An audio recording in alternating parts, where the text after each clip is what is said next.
Jadi ada 3 hal yang harus kita lakukan ketika kita sedang melakukan berhubungan intim. Seperti itu.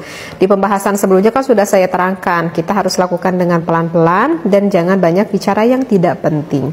Nah, untuk yang kedua ini, oleh ulama Fathul Izan ini dikatakan, jika kita melakukan berhubungan intim sehingga keluarnya itu bareng gitu ya, suami sama istrinya, itu akan lebih baik sekali. Kenapa? Karena hal itu bisa menyenangkan pasangan kita masing-masing. Jadi hati kita merasa apa ya, merasa puas mungkin ya, karena bareng gitu keluarnya.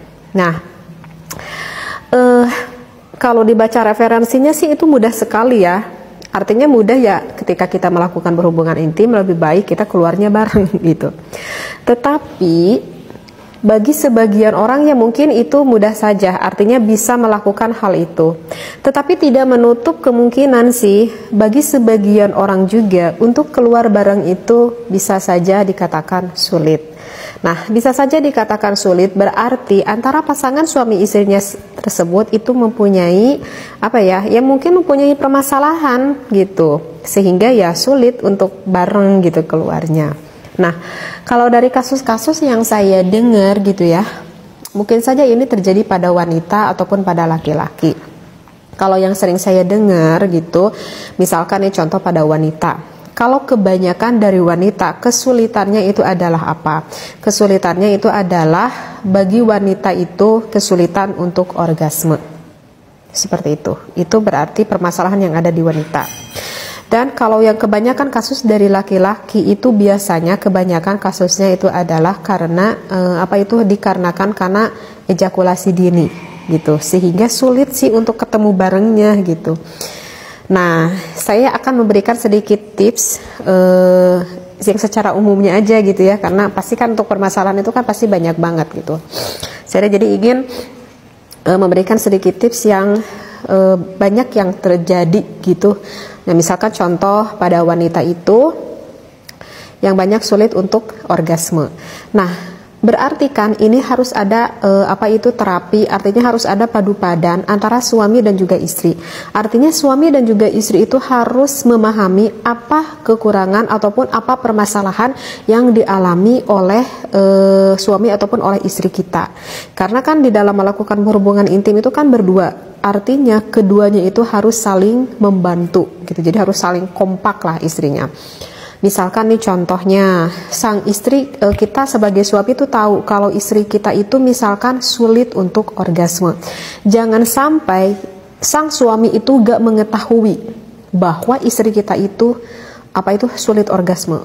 Aduh, jangan sampai deh seperti itu ya. Jadi untuk istri kalau misalkan tidak orgasme, jangan sampai membohongi sang suaminya. Sang istri harus berterus terang, kalau saya enggak orgasme dan saya bahkan sering tidak orgasme. Nah, maka kan hal itu nanti bisa didiskusikan dengan suami seperti itu. Nah, kalau misalkan yang ejakulasi dini sih itu nggak bisa disumput, nggak bisa pastilah istrinya itu akan tahu gitu ya.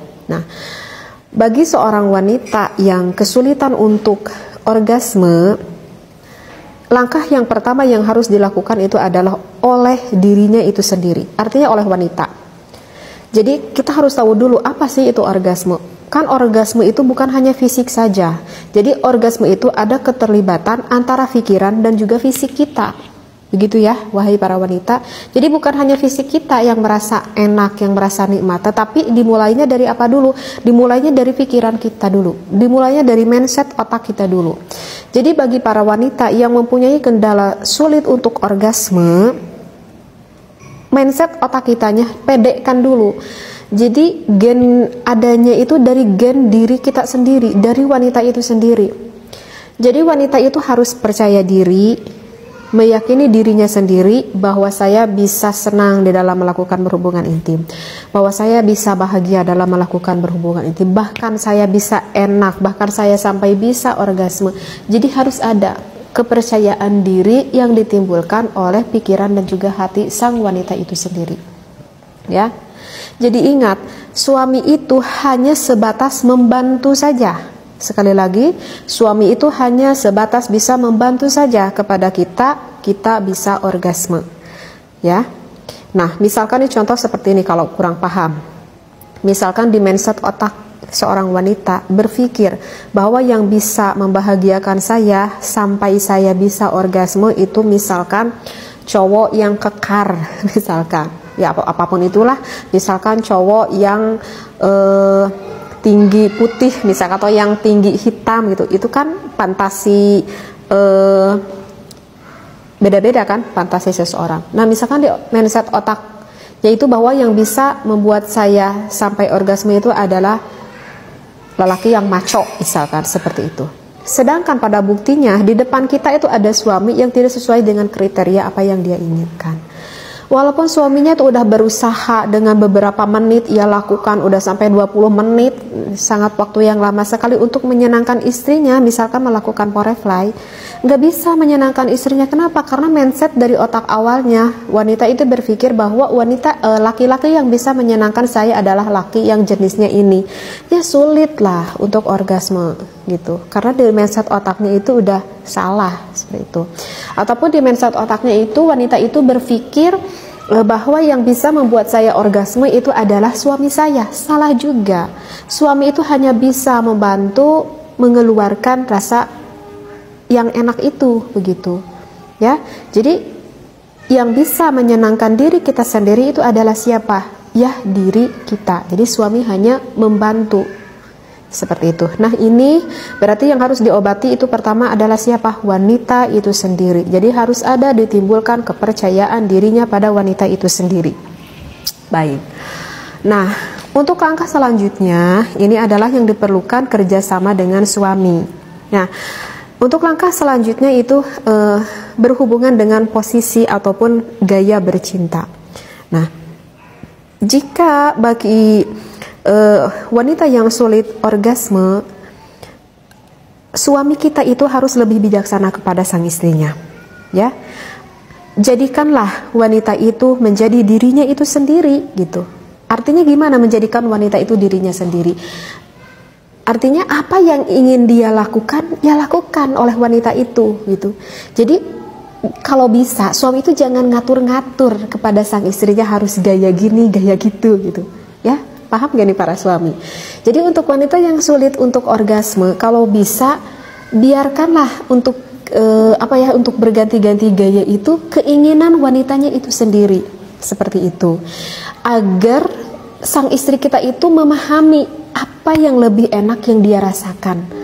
Nah kebanyakan wanita yang sulit untuk orgasme, kebanyakan wanita itu lebih senang posisi woman on top.